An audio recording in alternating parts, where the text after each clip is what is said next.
Hey, welcome back to the Passive Buddies podcast. Today is a really interesting one. You hear this sexy term of multiple income streams. Is it needed or isn't it? Let's find out after the intro. What do you do when the dream of an online business makes you work harder than a day job would? The answer? You build passive income. On the Passive Buddies podcast, we cover the myths behind passive income and how to build true financial and time freedom. Welcome to the Passive Buddies podcast. So, guess what? I've got a surprise. I'm excited. Can you guess what it is? Can you guess why this episode would be really important? It's our 100th episode. 100th Yeah. episode.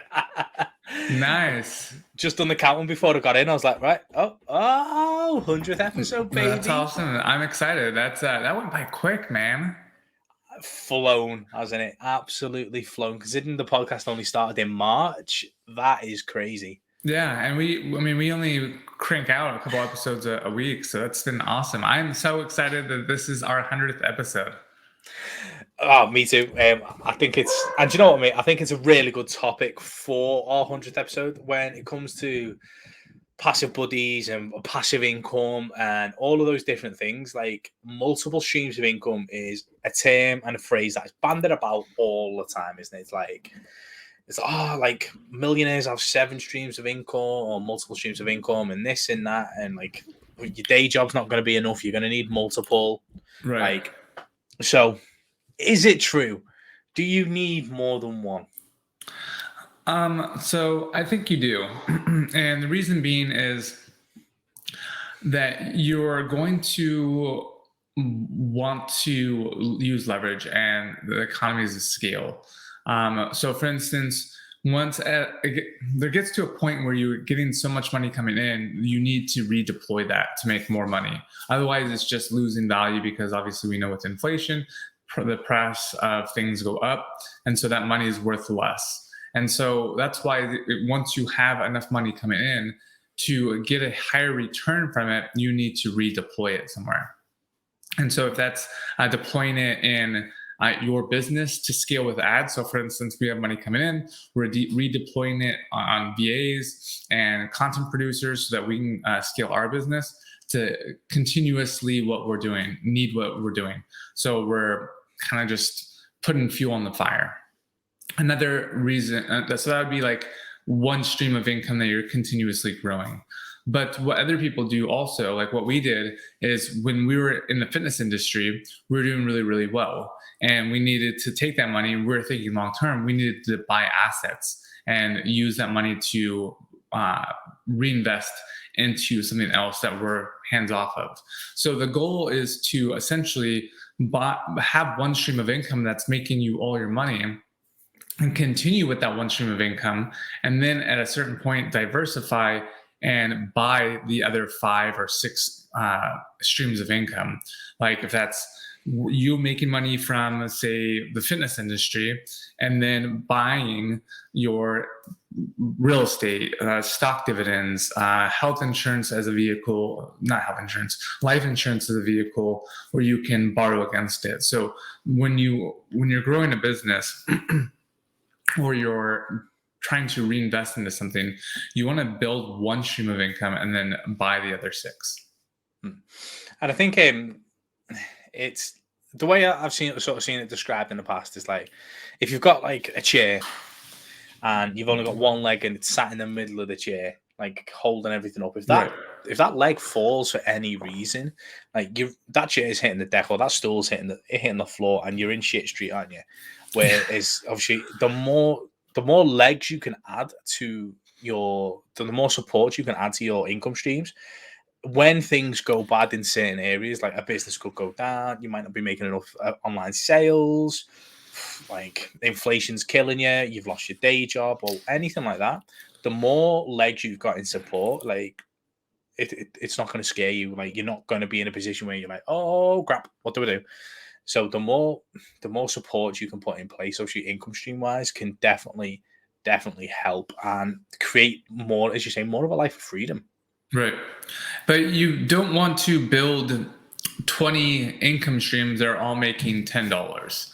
Um, so building something that is making you hundreds of thousands of dollars is one income stream. And then you need to kind of take that money and buy other income streams to support that beam, because that's how you're going to protect your assets. That's how you're going to be able to protect yourself, is because you have these multiple streams.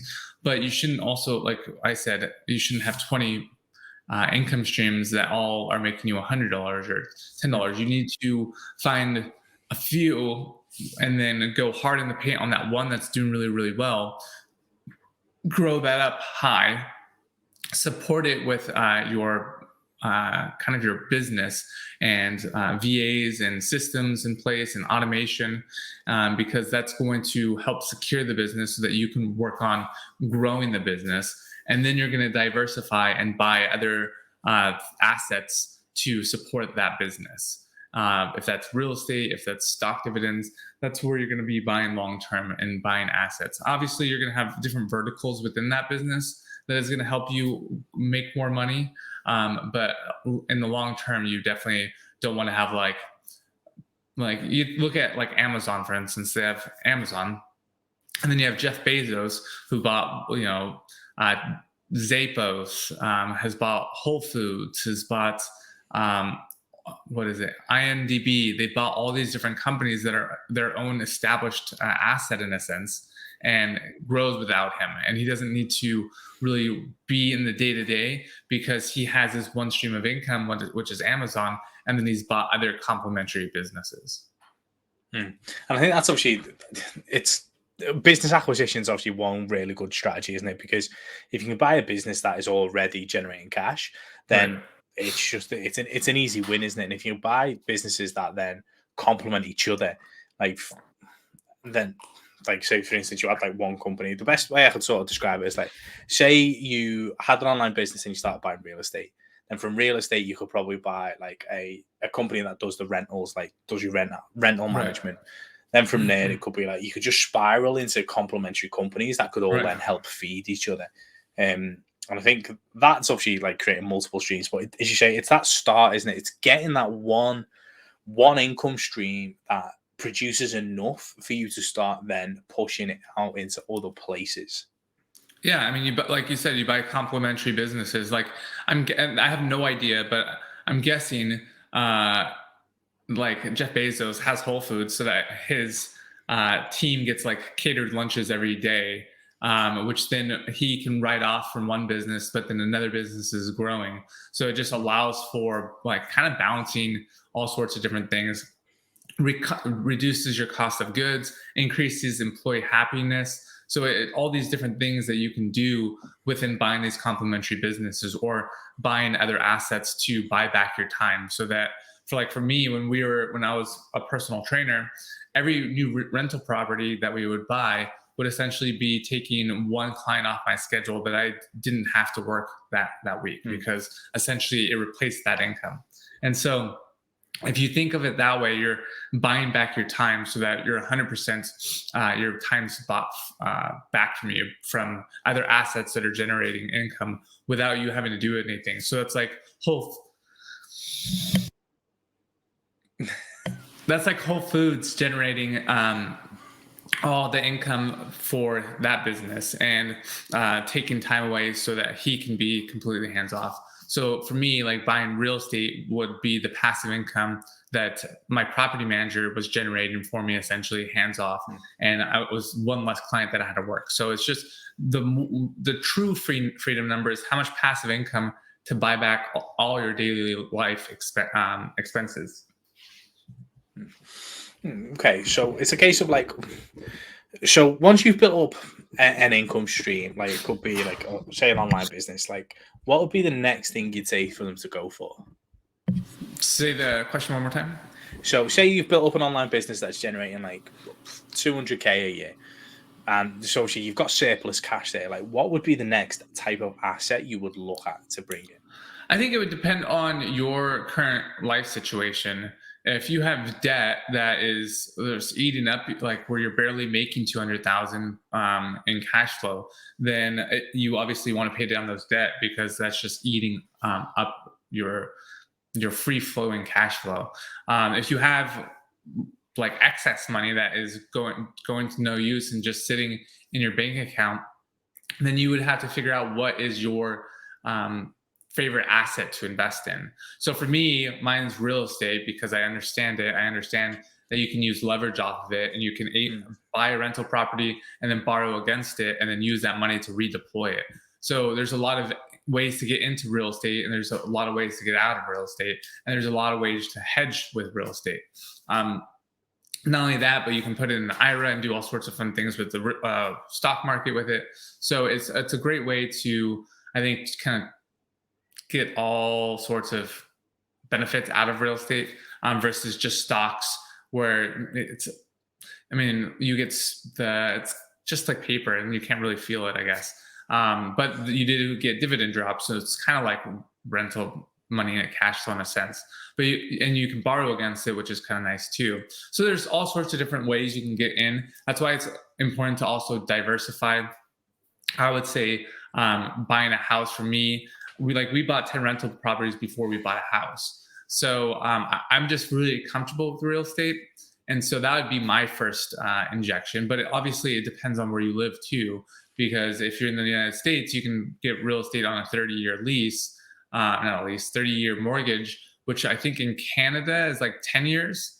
And then I don't know what the UK is. So it might be 20 years for a purchase. So it just depends on what is the best, I guess, investment vehicle where you live, because it could be different based on what the financial system's set up as.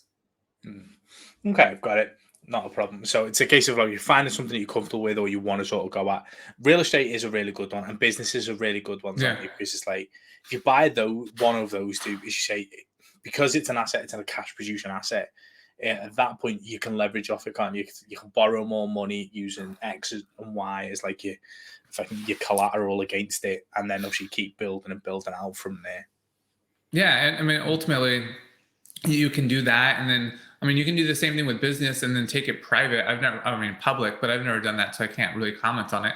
But I mean, that's how Amazon and Elon owns so much money, is because they're able to borrow off or sell their stocks and make quite a bit of money.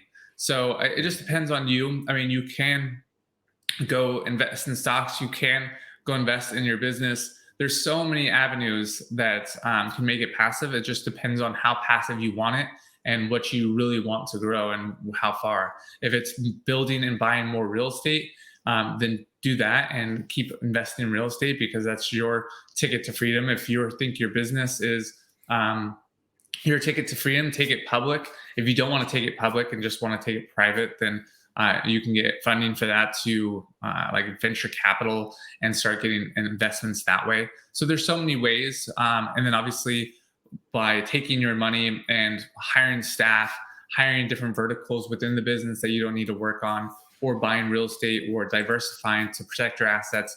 Also to buy life insurance. So that's another vehicle that you can get into. You use your money as a vehicle to make more money. So that's essentially what you want to do with multiple streams of income, is build a solid foundation that you can kind of take from and reinvest it into these other pockets in different industries. If that's stocks, if that's life insurance, if that's real estate, if that's another business, all these different pockets, you use your money to do the work for you. And I think obviously, like if you circle it obviously and just focus on like on online multiple income streams, so like that's obviously when you're taking your money and you're going offline with it. Like from an online point of view, like the multiple income streams you can generate, it's like your course sales, your affiliate commissions within the course sales, your Google AdSense from your website or your YouTube, and there's more like even just online. If the offline world scares you right now, like real estate, stock shares, and all those things, you can build multiple income streams within your online business. So as you say, like creating those courses or whatever, like you're selling, and then plugging in affiliate products and Google AdSense commissions, or private ads, or hosting, stuff like that. You can, and then sponsorships and brand deals. Like there's so many little ones you can create from multiple income streams in your own online business. So where as you grow and get that up to that level, you can then may have the confidence to go offline and start doing the whole real estate and the brick and mortar and the business scenario. Yeah, definitely. I mean, that's a great way to do it. And a lot of the multiple streams within like using a Google AdSense or using affiliate commissions within a course, I'd still consider that one kind of income stream, because like say for instance that website goes down, then you're still you're not going to be able to get those commissions. So I would be working on those definitely, because they're kind of like all part of the same stream in a sense. But don't build one stream that is say course sales and all that into one, and then start like a hydroponic business or selling the MLM water also. That's not like complementary to your business, because if you're trying to build two businesses in a sense where you have two different types of marketing, where you have two different types of audience, like your perfect audience, you're going to split your business and it's not going to do well, because you're taking your attention away from that business and you're having to reset your mind on what your perfect avatar is, what your messaging is. So make sure you stay within kind of that industry, or stay within that until you can hire out and buy another business like that that's already kind of running. No, absolutely love it. So guys, obviously, is creating multiple income streams needed? Hell yes. Yes, it is. Because that is the ticket to get your freedom. So I hope you've enjoyed the podcast. You've got some inspiration, and we will see you on the next one. Peace. Thank you for tuning in to another episode of the Passive Buddies podcast. Have you begun your online journey yet? Or are you stuck on how to get it to work for you? Then why not take our exclusive free course, the 2-day Affiliate Commission Challenge, and start your journey to the rest of your life today. It's the first link in the podcast description, and it's totally free. You have nothing to lose, yet everything to gain for you and your family. Enjoy our free gift to you, and the link is below.